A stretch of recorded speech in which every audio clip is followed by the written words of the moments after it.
بہرحال آ گیا وہ شاہکار جس کا ہم شروع میں تذکرہ کر رہے تھے. جنوری 2024 کے آخری ہفتے میں عام انتخابات کرانے کا اعلان کر دیا الیکشن کمیشن آف پاکستان نے. ٹھیک ہے, اب انتخابات کا شیڈیول بھی جلد جاری کیا جائے گا. تو الیکشن کمیشن 27 ستمبر کو حلقہ بندیوں کی ابتدائی فہرست شائع کر دے گا. اچھا, حتمی فہرست 30 نومبر کو شائع ہوگی.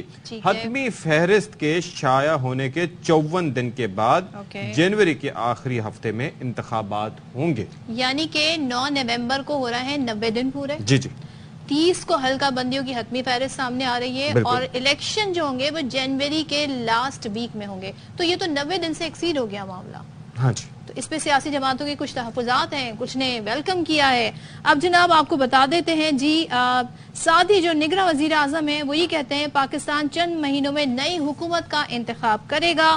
اور کونسل آف فارن ریلیشن سے خطاب میں نگراں وزیر اعظم کا کہنا تھا کہ مستحکم اور جمہوری پاکستان ہماری اولین ترجیح ہے. اب جناب ساتھ ہی الیکشن کمیشن نے چیف سیکرٹریز سندھ, پنجاب, خیبر پختونخوا, بلوچستان کو عام انتخابات کی تیاری کا حکم دے دیا ہے.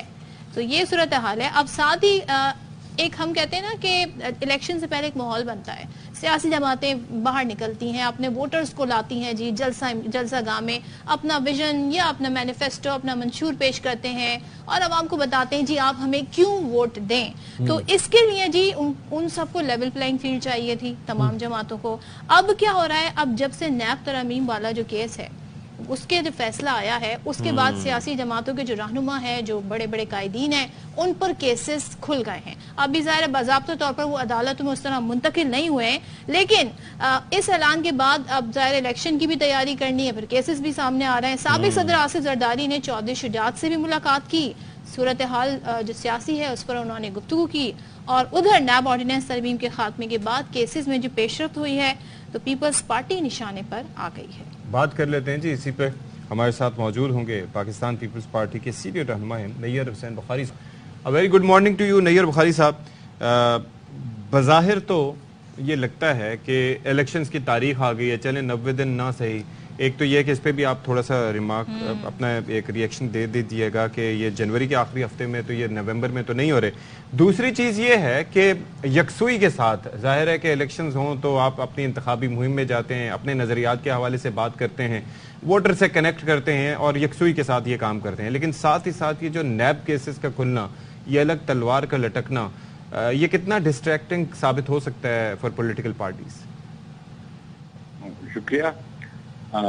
گزارش ہے کہ جو پاکستان پیپلز پارٹی کا موقف تو رہا ہمیشہ سے, اور آج بھی موقف ہے کہ ہم تو اصرار کرتے تھے کہ 90 ڈیز میں الیکشن ہونے چاہیے. آئین کا تقاضا یہ ہے. بہرحال الیکشن کمیشن نے اپنی ڈیٹ تو نہیں دی, ایک انڈیکیشن دی ہے کہ لاسٹ ویک. تو ہم تو آج بھی مطالبہ کرتے ہیں الیکشن کمیشن سے کہ الیکشن شیڈول دیا جائے اور اسپیسیفک ڈیٹ دی جائے. اور پاکستان پیپلز پارٹی نے اپنی سینٹرل ایگزیکٹو میں بھی یہ فیصلہ کیا تھا کہ ہم بالکل مطالبہ کریں گے الیکشن کمیشن آف پاکستان سے کہ جو کانسٹیٹیوشنل پروویژنز ہیں ان کو اپ ہولڈ کیا جائے. اور اسی سلسلے میں جب ہمارا ڈیلیگیشن بھی ملا, اس میں خود شریک تھا الیکشن کمیشن آف پاکستان سے 29 اگست, تو ہم نے وہاں پہ ضرور اصرار کیا کہ جی آپ الیکشن کا ڈیٹ دیں, شیڈول دیں, تاکہ یہ انسٹیبلٹی ہے, یہ انریسٹ ہے, اس میں سے کمی آئے گی اور پولیٹیکل پروسیس شروع ہوگا. ابھی انہوں نے ڈیٹ تو ایگزیکٹ ڈیٹ تو نہیں دی, لیکن پھر بھی ابھی یہ معاملہ سب جوڈس بھی ہے. اس کے لیے الیکشن کمیشن کیا موقف لیتا ہے کہ وہ بیانڈ 90 ڈیز کیوں گئے ہیں؟ اوبویسلی ان کو ایکسپلینیشن تو یہ دینی پڑے گی, کیونکہ آرٹیکل 224 تو 90 ڈیز وہ یہ دے سکتے ہیں نا, آپ لوگ جاتے جاتے نئی حلقہ بند نئی مردم شماری کے تحت کے لیے فیصلہ کر گئے تو انہیں حلقہ بندیاں کرنی تھی. دوسرے بلاول صاحب بھی فرماتے رہے کہ بھلے آپ 90 روز کی دیں, 100 روز کی ڈیٹ دیں, 120 دن چلے لے لیں, ہمیں ڈیٹ دے دیں. کیا آپ لوگوں کو یہ بتا دیں Peoples Party as a party جنوری کے لاسٹ ویک میں اگر ڈیٹ دے دیتے ہیں, لیٹ سپوز 28 جن کہہ دیتے ہیں, یہ قابل قبول ہے آپ کو؟ دیکھیں جی, ہم تو یہ جو آپ نے کہا کہ چیئرمین بلاول نے کہا 110 دن 120 دن, وہ بڑے سرکاسٹک ٹون میں انہوں نے کہا تھا. He never meant that.